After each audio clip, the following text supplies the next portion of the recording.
Okay, let's do the countdown. In 5, 4, 3, 2. Hello! Yes, welcome back, guys. Episode 6 today. Oh my god, 6. I know! And this episode, we're going to be talking about grief brain, the effects grief has on your brain, and how that affected us while finishing college. Yeah, as you can see, we also got a new mic, so things are looking great this week. Currently editing the video, and turns out that the audio is missing. It's gone from the mic. So next week, you guys will be hearing this new mic situation. This week, unfortunately, you will not. Back to the program. Before we start this episode, I just want to start off with a little disclaimer. Clearly, we're not any mental health specialists here, nor are we experts in the field of any kind. We are literally speaking strictly from our experience, and anything we've gathered through research. We're gonna quote the source and just know that that is not our information. We're getting that from someone else who's an expert in the field. And also to mention, just another disclaimer here is that we know that everyone's experience is different. Every individual is different at the end of the day. And like we always say, everything we say here doesn't apply to everyone. Not all grievers have the same experience, so we just recognize that and just know that, you know, if you don't relate to everything that we're saying here, we get that because it is a unique experience we both had here. So yeah, I just want to start off with that. Yeah, and we also encourage you to seek help with these like certain brain functions. If you do relate to these things that we're going to talk about, we definitely encourage you to seek medical help, and this is definitely not an alternative for that. Exactly. So yeah, grief brain. What is it, and what does it feel like? Yeah. So to start off, there was an NPR article that was about, it was basically about this Mary Frances O'Connor. She's a clinical psychologist. She's a clinical psychologist that explores what scientists know about grief and the effect that it has on our brain. And basically in this article, they state that adjusting to the fact that we'll never see or spend time with our loved one again is painful, and it takes time to adjust to that mental state. And it involves fundamentally changing your brain, fundamentally rewiring your brain. Your mind is altered pretty much.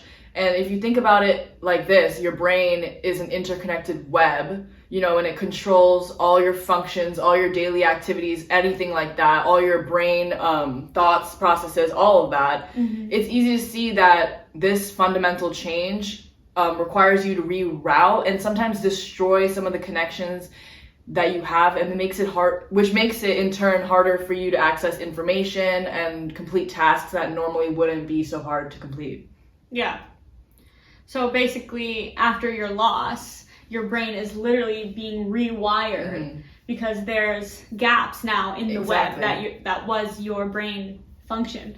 So of course, it's going to take time for your brain to kind of figure out some new routes in dealing with the emotional trauma you just either prolonging you just experienced. So yeah, grief brain is really like a reaction to trauma. Yeah. And we'll talk about this in a second, but it really, your brain doesn't know the difference between grief and grieving versus actually a traumatic event. So your brain reacts pretty much the same way. Exactly. There's no special part of your brain that is just for grief and loss and death. There isn't. There really isn't. So yeah, some of the effects that grief brain can show up as, or like the way this might come up in your life, is like just making decisions or trying to make plans, trying to recall memories, or just remembering things in general that might have just like happened like literally the day before or something. Confusion, feeling burnt out. To me, grief brain feels like burnout, and I especially because we were in college, I was like, I feel like so just discombobulated in my thoughts and in my brain. And it's because like, especially in those early days, you're just like so heavy and everything's so foggy, so your brain is also foggy, so it's like a lot of brain fog and just confusion overall. And like, I remember losing, like, my thought mid-sentence. Yeah. Or somebody will be talking to me, and I'm, like, not comprehending, like, at all. Your brain's, like, not even listening to what they're saying. Like, you hear the words, but they are just, like, passing right through. Exactly, yeah. It's, like, incapacitated. Like, it really is. It's, like, an overall tiredness. Yeah.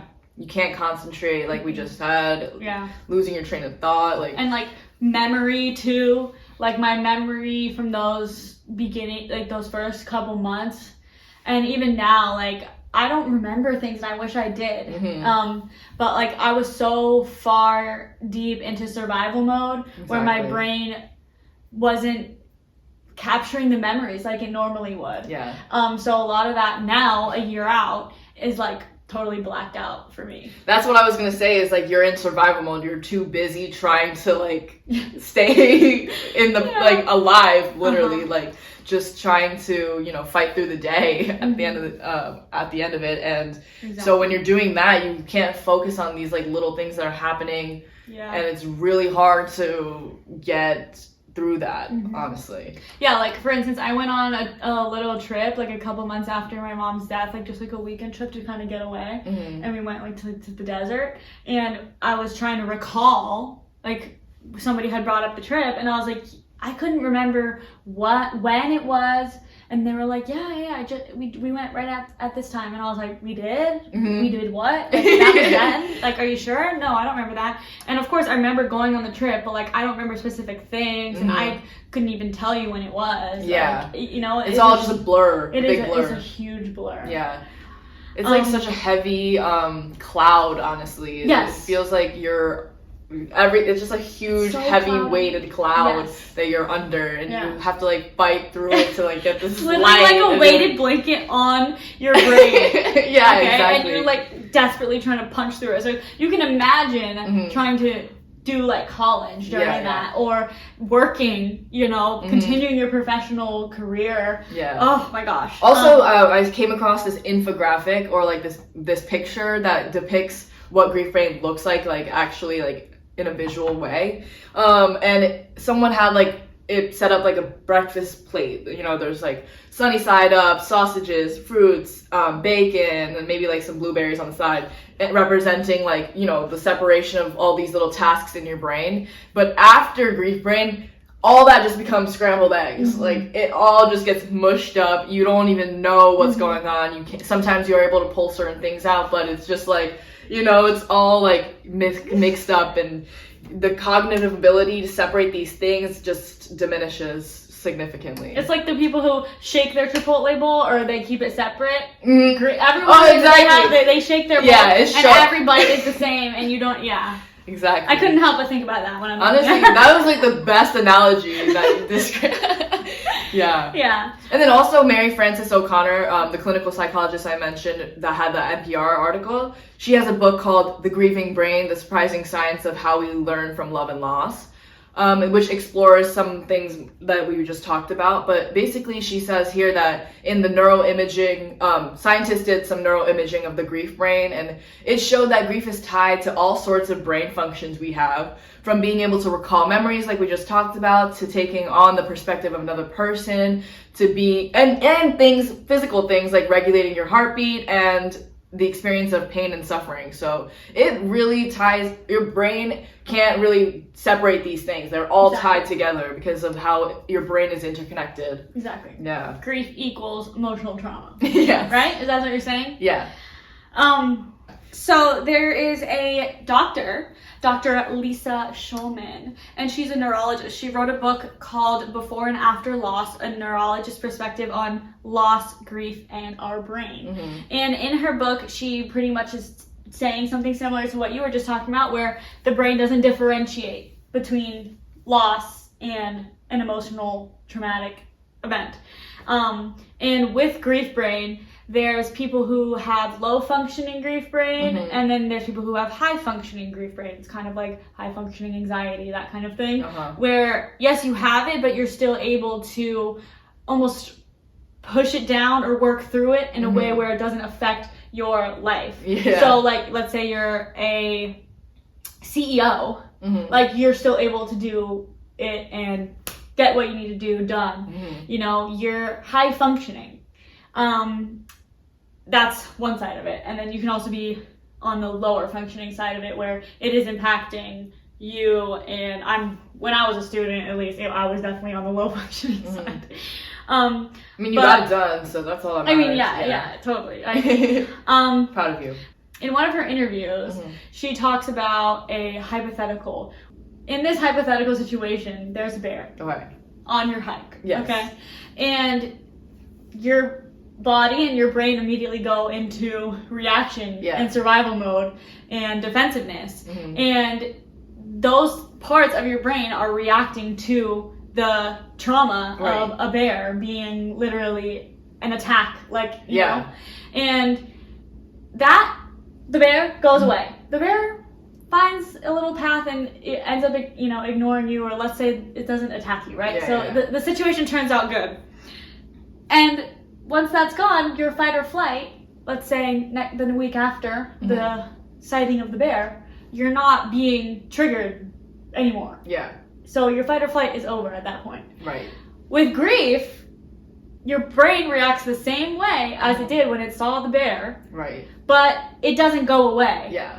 Because you're triggered all the time by things. That makes sense, 100%. Like, literally the triggers we talked about last week that are unavoidable, that keep triggering our fight or flight. So, in the same interview, she was talking about how this is... Oh, and we mentioned this before. It's not 6 months span, then you have to be, like, done. Remember, like, we were talking about how that's some bullshit? Yeah. And she confirmed that for me, because she was like, it's a lifetime's work. Because it really is. We're not going to forget about the bear. The bear keeps coming back into our lives all the time, every day, several times a day. So your brain literally chemically reacts the exact same. And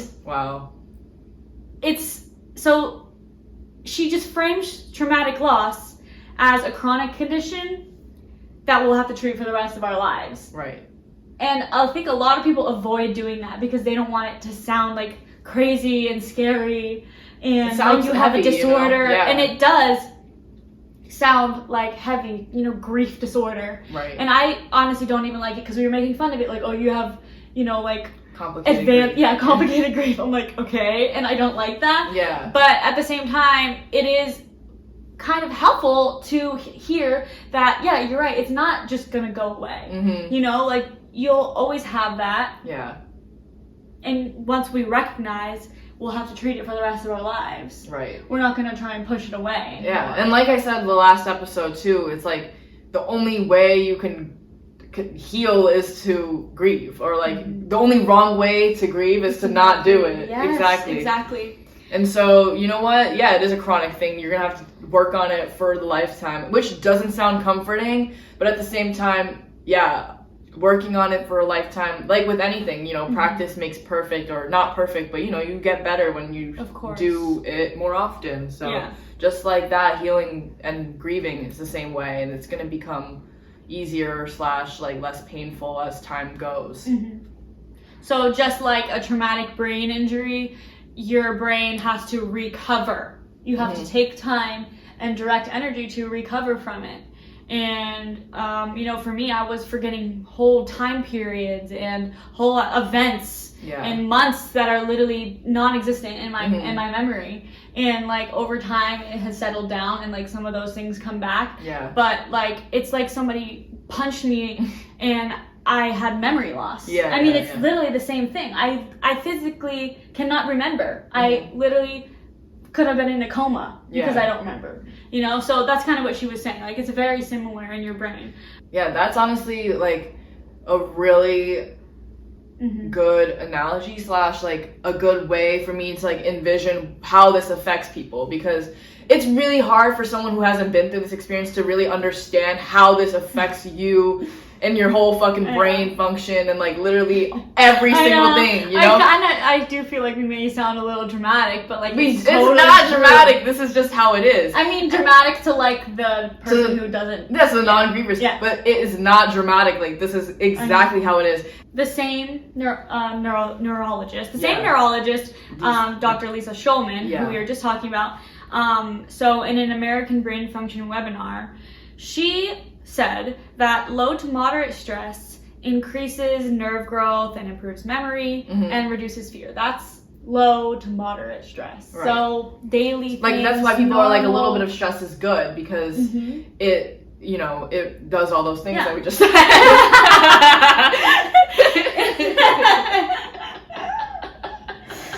Okay.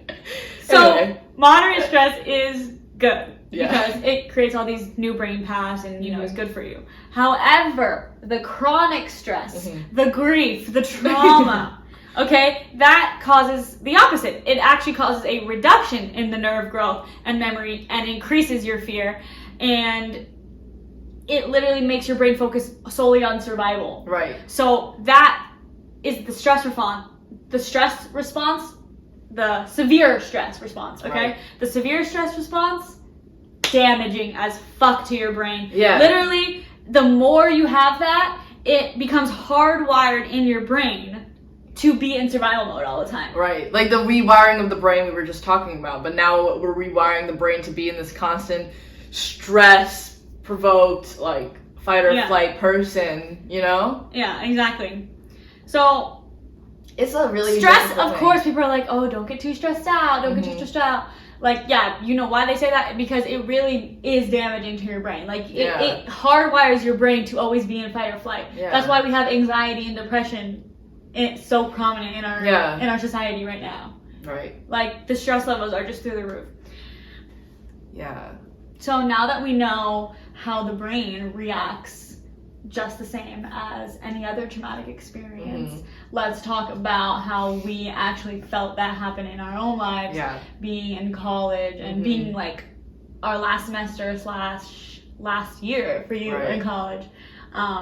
Obviously that impacted us a lot. I mean, God, we just talked about how it literally rewires your brain. Yeah. So it was all happening so fast, and for me, like, since it was sudden, it was like a complete, like, somebody, you know, tore my brain web.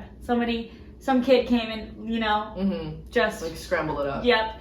And it was like just knotted up your headphones, and now you have to sit there and be like exactly. And then I also have the stress of literally trying to get my bachelor's degree done, and it was supposed to be the hardest semester. And all these other life things just keep happening because life doesn't stop, you know, and then you just get like other roadblocks. You know, we talked about it all already. Yeah, you got your relationships, you got your friendships, you got friends, fucking people fucking you over. I had to move out of my house because I had this flood situation. You got shitty landlords. Literally all of it. Yeah. So of course life doesn't stop, and like your stress levels are so high. I mean, regular students are already so high. Exactly. And I feel like tears coming up already because it was such a hard time for me. Like, I was just in panic mode all the time. I felt like a damn sick sloth. Just slowly every single day was just like, oh, I mean, I felt horrible. And it was physically too, you know, like you're not sleeping. Yeah. You're having freaking nightmares. Yep. And you are on the phone with your, you know, psychiatrist trying to get meds to like help you just through this time, because I was like, I've never been on antidepressants before, but I might need it just for like this semester because I have to get through. And I remember trying to figure out whether I should even finish, because I was like, okay, I worked 3.5 years to get my bachelor's degree, so of course like I want to finish, and it wasn't a question of never getting it, but it was like, should I really do it right now? Because I think I only had like a couple weeks, maybe a month max after she died, where I had to go back and go full-fledged. Yeah. So,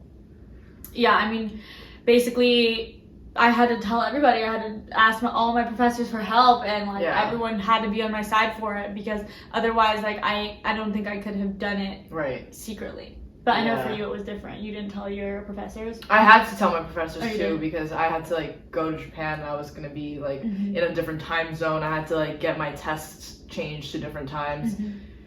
I had to do that regardless, because my situation is different, because when I was going to Japan, I already had that trip planned regardless of whether he was going to be alive or the altar, which is what happened, you know.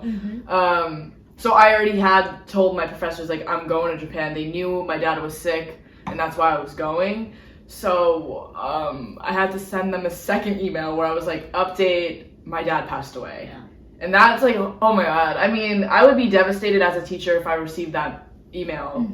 I would be like, holy shit. And that's how I felt sending it. I kind of like, when I was sending mine, I was like still in shock that it even happened. Like, I felt like I was lying to my professor. I know, and like, oh yeah, like, I was like, they're gonna think this is fake because I can't believe this shit's happening to me. Yeah, it felt so surreal to be writing that email.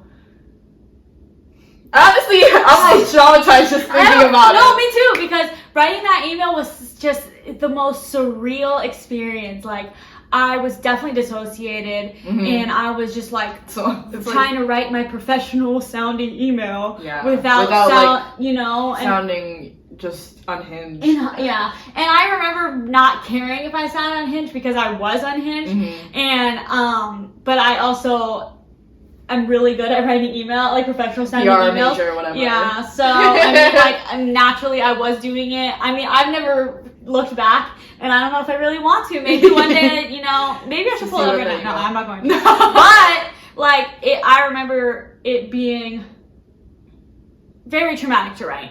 So all of my professors reacted really well, and I'm really grateful for that, because they either didn't respond and just kind of silently helped me out all semester, or they knew their class would be like still palatable because I was taking like some small ones, like I was like taking yoga for 1 credit and stuff. Oh, okay. Like that kind of stuff was okay, but like my big class and my couple, I think I had like 3 really big classes that were like, you have to pass with a certain grade or else you're not gonna graduate. Like those were the professors that I worked really close with. Right. And I'm really grateful for that. And if you are in that situation, I would really suggest getting your professors on board as much as you can. I've never been the type of student who was like always talking to the professor and like, you know, I doubt even though they say that's a good thing because you want to make connections and like have like. I wish I was like that type of person, but I never was.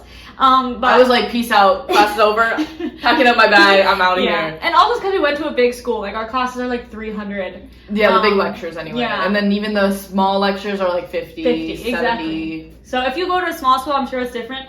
But obviously upper divisions, it gets smaller and smaller, but like all my classes were at least still like 50. At least 50 or sometimes 30. Yeah, and also, not to mention, we were in Zoom University too, so it was like very impersonal, you know, and you're just like a fucking box in a Zoom. No one's, you can't tell what the fuck the That was really interesting because a part of me felt really close to my professors because I had never experienced having an actual relationship with my professors. But like that semester, I was always talking to them and updating them on how I was feeling and stuff. Like I used to send literally like, I would not go to class 1 week and I would just be like, I cannot go to class, and my professor would be like, I understand. Yeah. And I would, oh my god, imagine doing, I couldn't even imagine doing that before, you know?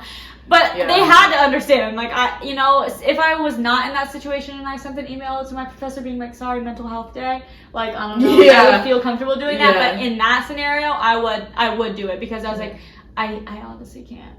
And, you know, Zoom University sometimes did help me push through a little bit more because I didn't have to wake up and get dressed and go to class. I literally stayed in my bed. And some classes you don't even have to put your camera on, so you just have your laptop open, you're like in bed sleeping, like, you know, crying, whatever, and they wouldn't even know, you know? Yeah, I was crying in so many lectures, you know, it just happens. There was, you know, sometimes you have triggers in the class and you're crying, you gotta turn your camera off, and you don't have to talk, you know, so Zoom University, for our situation, there was some good things to be said about Zoom University. Oh man. Well, I kind of want to talk about my spring semester of 2020. Or 2020, was it?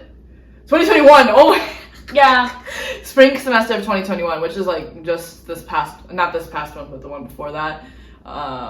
Spring semester of 2021, I was taking 6 upper division classes, all of which I needed to pass with a certain grade to graduate. Terrible. That was really, really hard. And that was like, I did not have to take all 6, but I did. And I was just like, I need to graduate on time, blah, blah, blah. But I ultimately, I didn't even graduate on time, so I wish I took less classes. Oh my god. But what was really difficult about my classes was the fact that they were all upper division classes where I had to do, it was like my capstone classes. So it was accumulating all these things that I had learned in like the past 3.5 years in this one semester. You know, it was like very much an application class. But not only that, I was in a one family business class.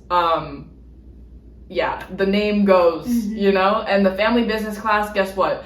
We were writing about my dad's business. Yeah, I remember I think you talked about this in maybe the first one. Yeah. But I was really like, it was really like a whole biography on my dad. I interviewed him for the class, which was really, really honestly nice that I got to do that. But, you know, then after my dad passed, I had to email my professor and be like, hey, you know that paper that I'm writing about my dad? Well, he just passed away. And then she was like, kind of like, oh, what's going to happen to his business after? Let's write that in your paper. And I was like, oh my god, dude, I don't really... Are you serious? She said that? Yeah, but it was like, it sounds really insensitive, but she was really comforting, and she also mentioned, like, we should talk about that in your paper, too.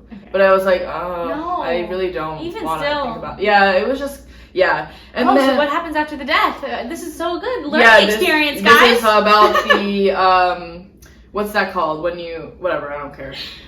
But yeah, that was terrible. So aside from just like the triggers like that family business class, and like also I was in a leadership class where I had to write about like my own experience, what motivates me, and I talked a lot about him there. So there were 2 classes out of 6 that were pretty much all about him, and I had to write like final papers about him, which was super hard to do after he passed.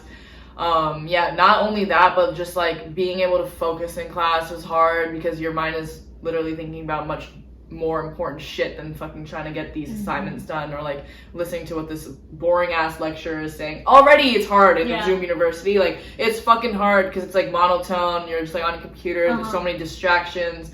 But just imagine that with this heavy ass shit on your mind. Yeah, and you also lose all this motivation too. Like, at least for me, I was like, I don't even want to do this degree. Like, why did I even do this? I don't even want to work. I don't even want to be freaking this, like, you know, girl boss. Like, I really over it. Hashtag girl boss. Like, I was over it. I was over professionalism. I was over school, and I was over, you know, like, breaking the glass ceiling. I was so over it. I didn't care. I did not care. I lost all my motivation. I lost all my sense of self. I lost all my confidence.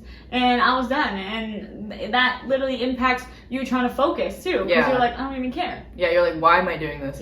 Oh, and then also in my classes, a lot of them, maybe like 5 out of the 6 classes required group projects. Oh no, the groups! I didn't even think about the group projects were fucking awful because, oh my god, I had to attend a group meeting on Zoom like 1 week after my dad passed. Yeah.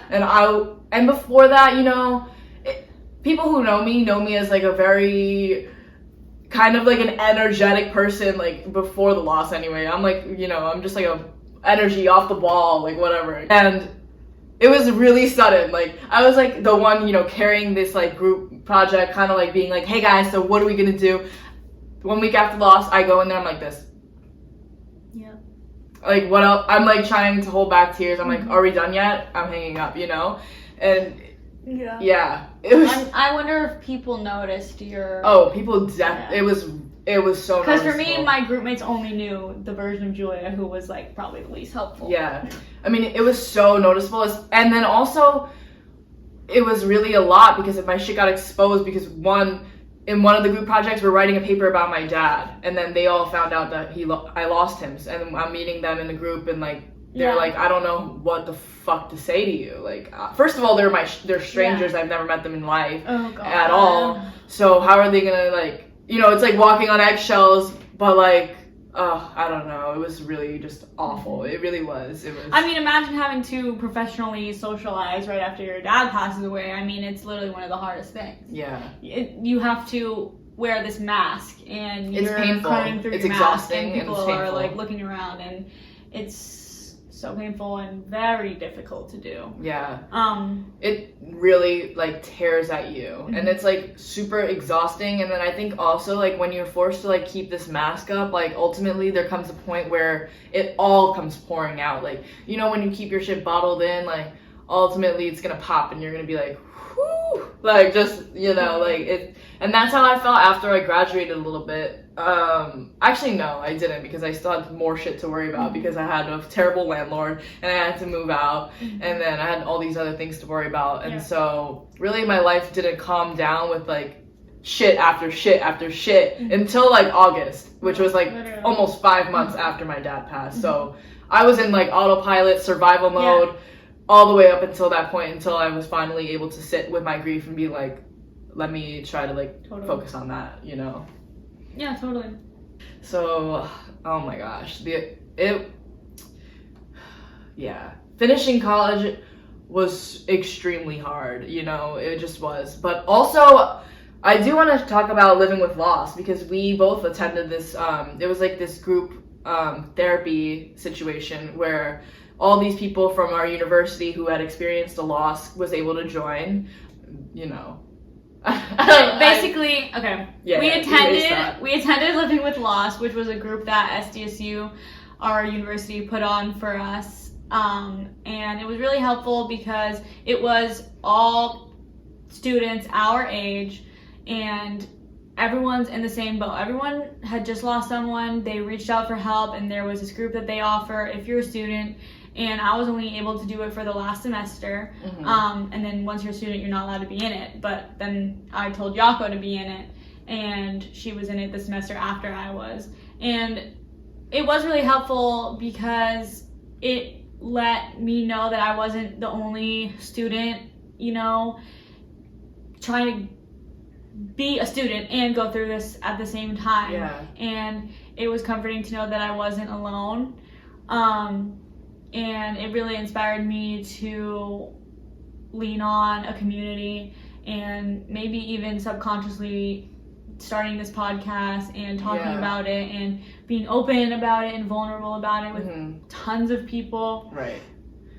And it makes me want to start like my own group, you know? Yeah, that's why we literally started this podcast, is because once I graduated too, is like I got kicked out because you can't you can't be kicked out, and then I was like, fuck, I live with nobody. We were both like, fuck, what do we do now? It's like group therapy, and it's like really interesting to hear other people's perspectives, and then it really does play a role in helping you feel less alone, and like feeling like you can really just say anything and all these people will pretty much understand, you know? Totally.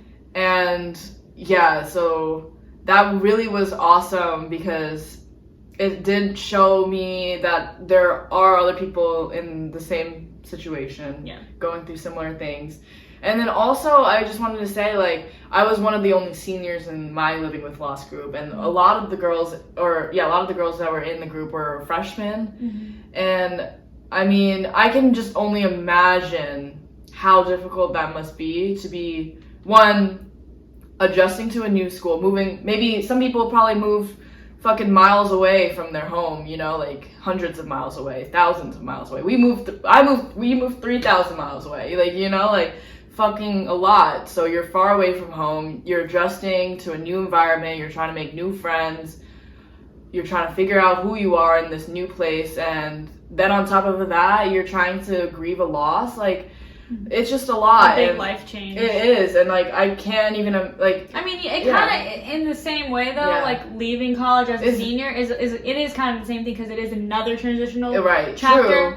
I mean, not to say they're obviously the exact same, but it is a similar situation in which you're... For us, it's the end of a chapter. For them, it's the beginning of one. Exactly. Yeah. And we're trying to open a new chapter and write the new chapter for ourselves, and our pens don't work.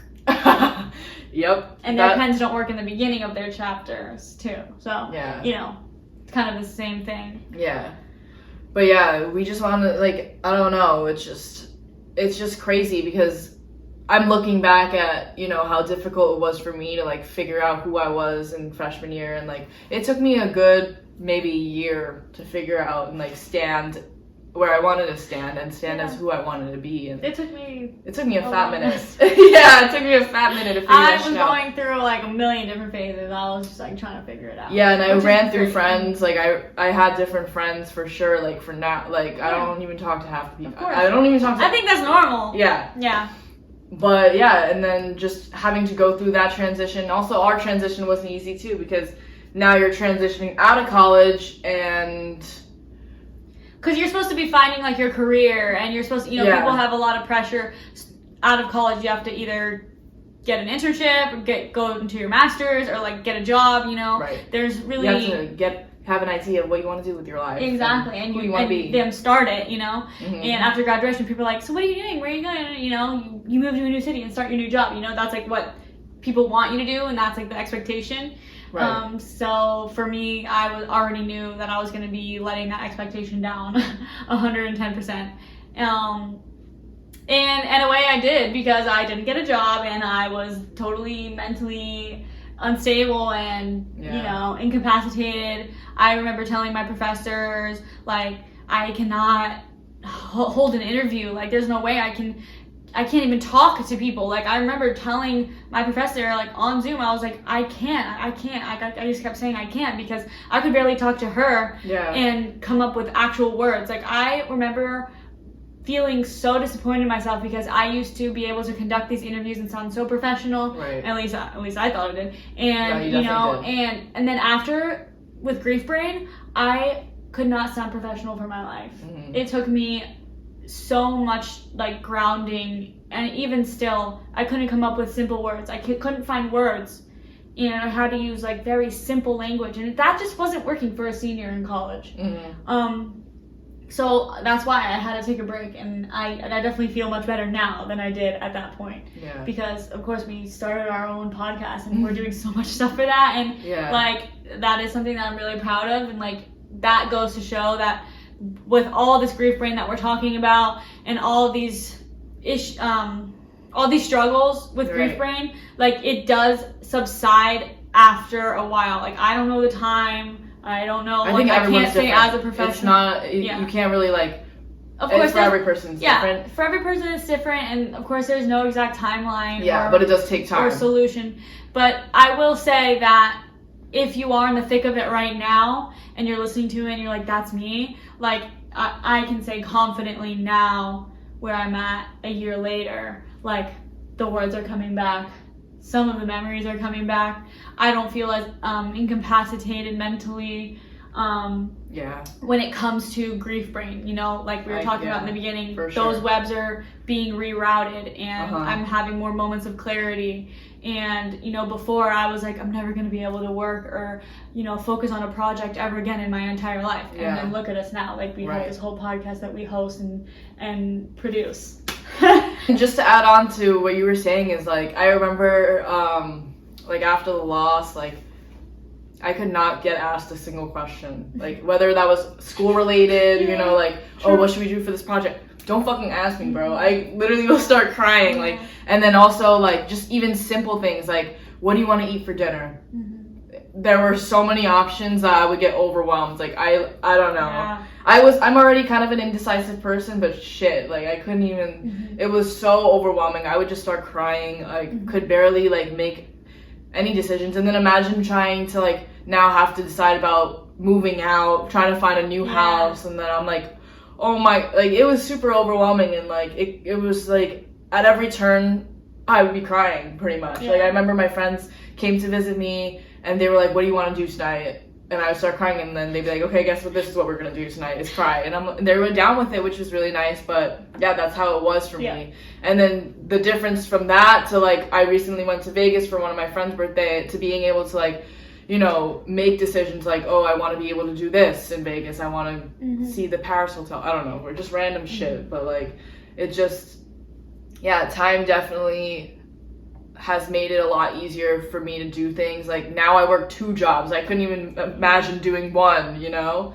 And I see you at your job too, and I'm still like amazed that you could even do that. Because I even still have my self-doubt, you know, thoughts in my head where I'm like, I could never do that. I don't know how she's doing that. Like working all that, and you have to create all this. It's also brain work. Right. And I think I still struggle with like that self-doubt. I'm like, I can't do that. I feel like once you throw yourself into it, it definitely gets easier. And you know, I want to say, like, I've been in the food industry. I'm a server, so the job is that I'm a server, and I have to, like, you know, have the emotional capacity to, like, fucking talk to all these random people and be like, hey, how are you guys doing tonight?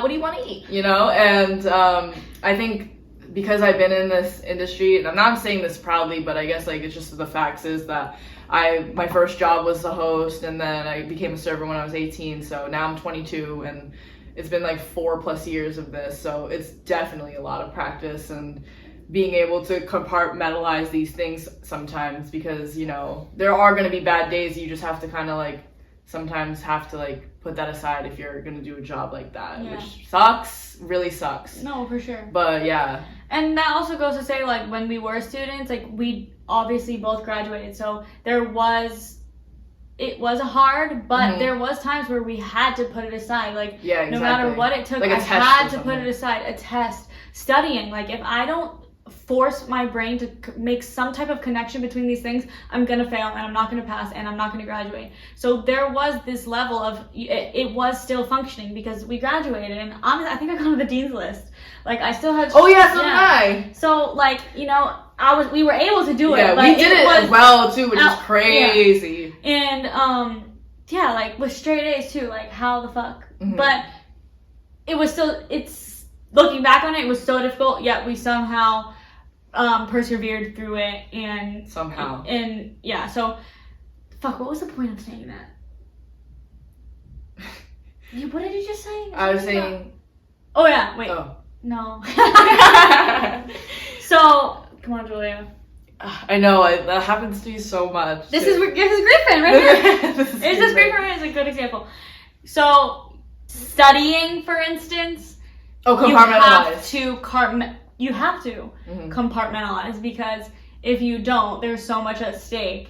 And I think that goes to show, like, how strong we really are, like, how our brains, like, even though it was literally, you know, a busted up web, like, it was still able to get things done, like, in a really good way. And even though looking back, it's like traumatic. It seemed impossible. But we were doing it like did it, as best as we can, and even better than we thought we were doing it, you know. And that honestly goes into how discrediting and hard we are on ourselves, because we're like, oh fuck, this shit's terrible, we're fucking awful, like, we're doing this terrible job, but we got on the dean's list, like, you know, and you look back and you're like, wait a second, I literally killed that. But I will say, like, although I am proud of myself for somehow getting on the dean's list, like, I felt so much burnout after that. Oh, so, like, at what cost? At what cost was it, you know? Like, I could have skated by. I remember my dad saying, like, I don't care if you get all C minuses or D's or whatever you need to pass. Like, who cares? True. Who cares? And I was like, yeah, I don't care.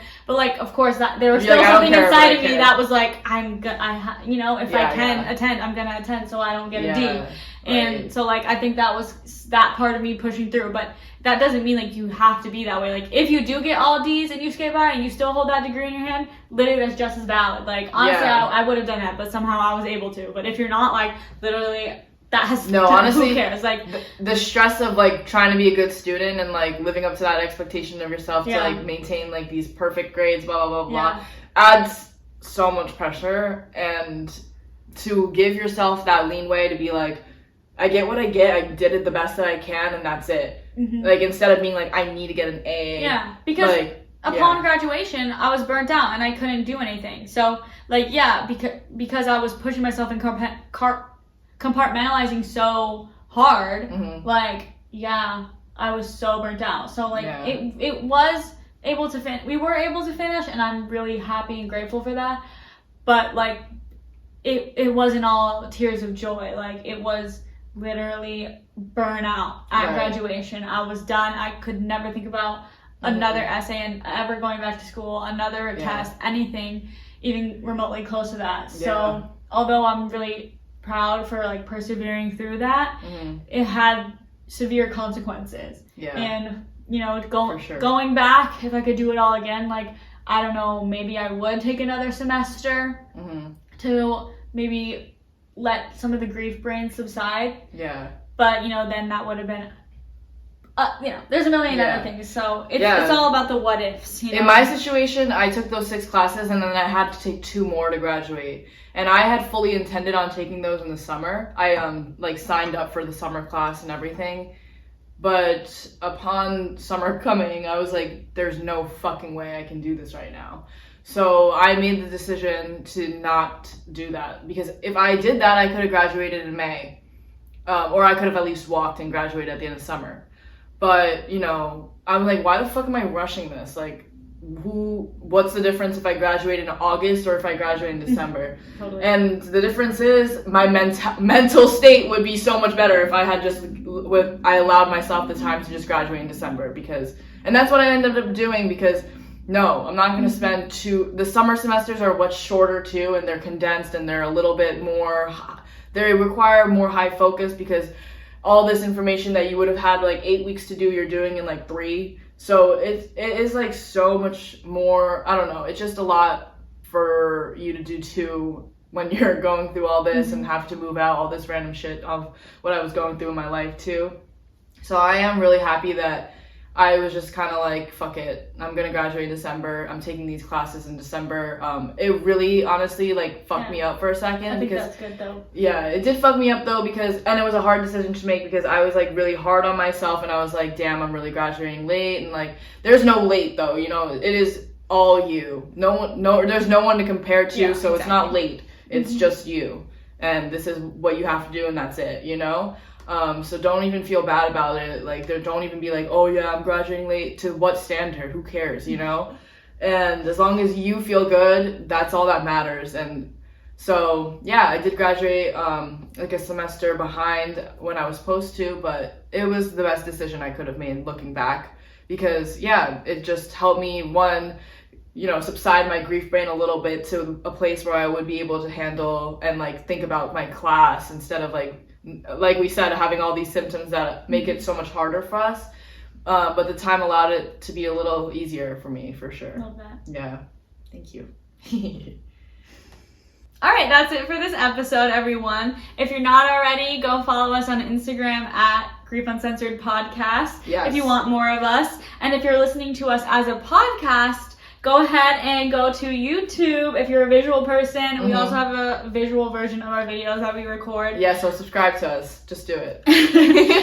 But we really love our community that we've built so far. Yeah. It's been 6 weeks, 7 weeks since we started, and we already have such a cute community. Yeah. And we have a link in our I almost called it LinkedIn. We have a link in our link tree in our bio on Instagram that allows you to fill out a form to ask us questions, suggest topics, or if you have any questions or comments, we'd love to hear them. And honestly, yeah, we really want to start making this a more of like a back and forth community where we're hearing feedback from you, you're getting feedback from us, you know, and just have like a more direct line between us, and like, you know, build that connection, because that's what this is all about. You know, we really want us to be feeling less alone, and the only way to do that is to fucking talk to each other. Yes. And so one of the things we really want to do also in the future, probably soon, is like build a group chat either on Facebook or I don't know, maybe Twitter or something. I think about it every day how I want to do a